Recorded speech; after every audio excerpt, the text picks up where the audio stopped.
ভালোবাসা কি সুন্দর, তাই না?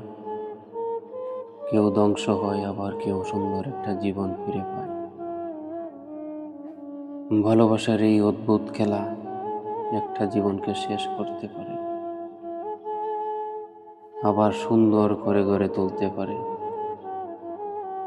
প্রতিটা চোখের পানি বলে দেয় কারো মায়া কতটা ভয়ঙ্কর। সবাই ভালোবাসতে জানে, কিন্তু মায়াই পরে ভেতরে ভেতরে শেষ হতে কতজন পারে। কারো মায়া যে এতটা খারাপ, যদি মায়ায় না পড়তাম তাহলে বুঝতে পারতাম না। ভালোবাসার মানুষকে নিয়ে বেঁচে থাকার কথা ছিল, কিন্তু তার হয়ে ওঠেনি, বরং তার স্মৃতি নিয়ে বেঁচে থাকতে হচ্ছে।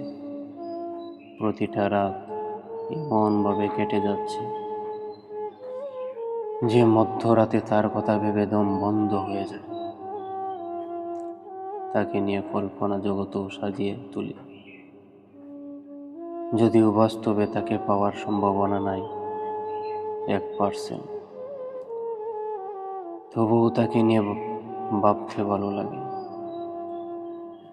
ভালো লাগে তার স্মৃতি মনে করে উপন্যাস লিখতে, ভালো লাগে তার দেওয়া কথা মনে করে আফসোস করতে। তার সব কিছু আমার ভালো লাগলেও তার আমাকে ভালো লাগলো না কখনো। সে তো ভালোবাসা নিতে জানতো, ভালোবাসা দিতে জানতো না, ভালোবাসা দিতে জানতো না।